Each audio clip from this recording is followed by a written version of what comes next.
Atahualpa and his men enter Cajamarca, the Spaniards are waiting, hidden from view.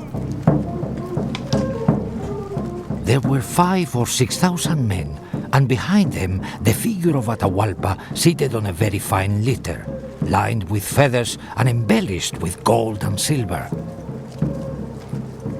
Many of us pissed ourselves out of sheer terror.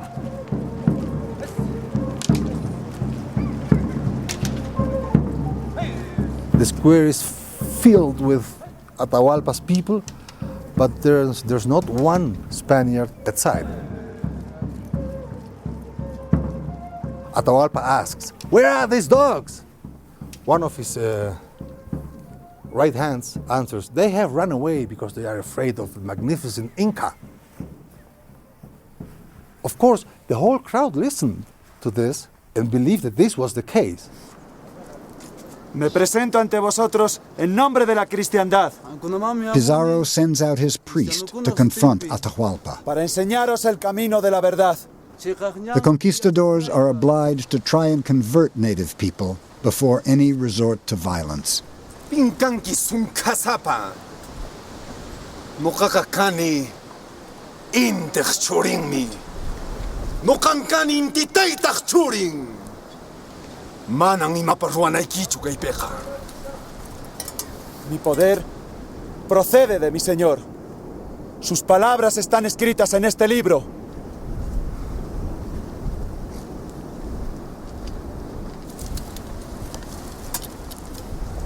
Imankaipi.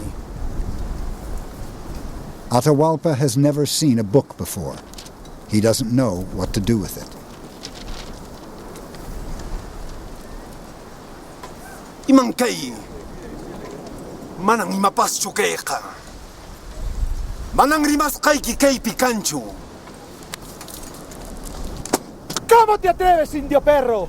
¡Salgan, españoles! ¡Destruyen a estos perros que no respetan las cosas de Dios! ¡Santiago, a ellos!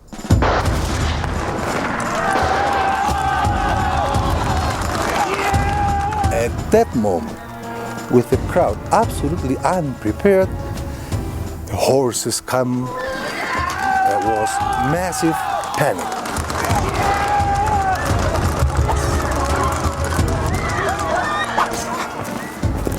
Just imagine the scene in Cajamarca. The Incas hadn't seen horses before, and these aren't ordinary horses, these are Spanish horses. Fierce, big, fighting horses.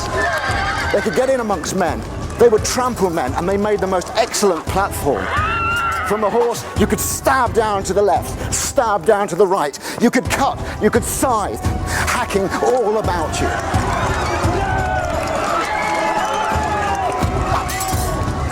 If only the Incas had known that what you had to do against cavalry was stand firm, then they'd have been all right. They had superior numbers, but they didn't know that. They fled, they broke ranks, and then the horsemen could get in amongst them, and they cut them down.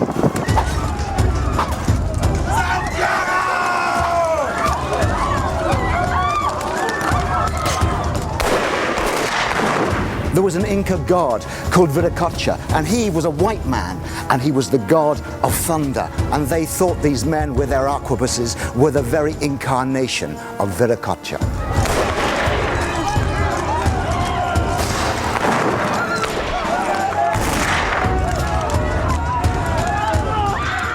The Inca force was in his litter, helped by his carriers. As soon as they were able to do it, the Spaniards went after the litter. And they started killing the carriers. One carrier would fall, and another one would replace him.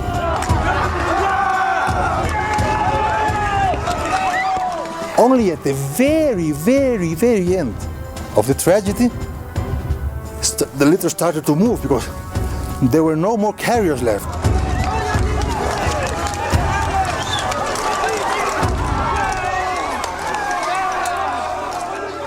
As the litter falls, Pizarro himself captures Atahualpa. His plan has worked to perfection.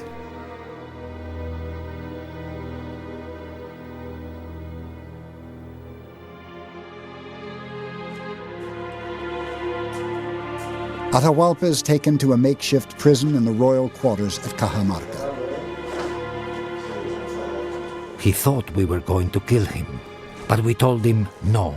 Christians only kill in the heat of the battle.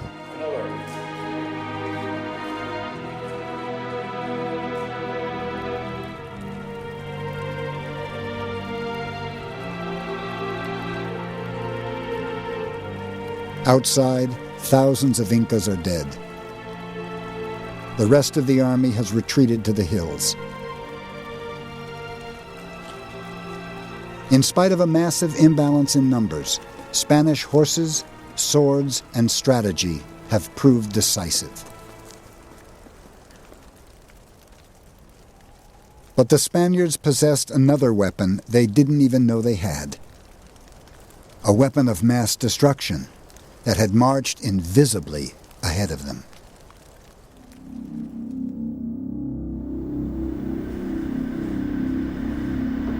Today, the war against infectious disease is waged at biological research centers like Porton Down in southern England.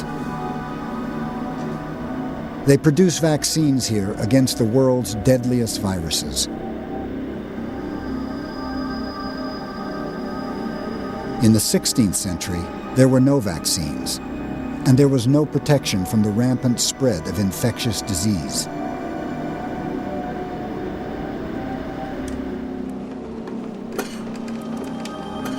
"12 years before Pizarro arrived at Cajamarca, a Spanish ship sailed to Mexico.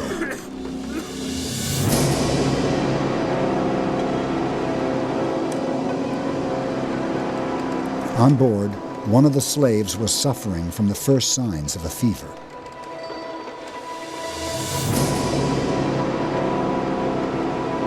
He was the first person to bring a deadly disease to the American mainland.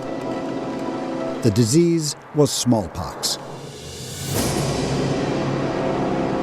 Within weeks, the smallpox virus would spread from a single source to infect thousands of Native Americans. Smallpox gets into the body when you breathe in the particles, and they attach themselves to the back of your throat and the inside of your lungs. About 2 to 3 days into the illness, then the classic rash appears. And in its worst forms, this takes over the whole of the body with initially pimples and then enormous blisters until the whole of the skin, starting with the hands and the face and then spreading down to cover the rest of the body, is taken over by the smallpox blisters. From that time on, the patient is highly infectious. Because each of those blisters is packed full of smallpox particles, then if you burst the blister, the fluid will come out and large numbers of viruses will be spilled onto whatever it touches.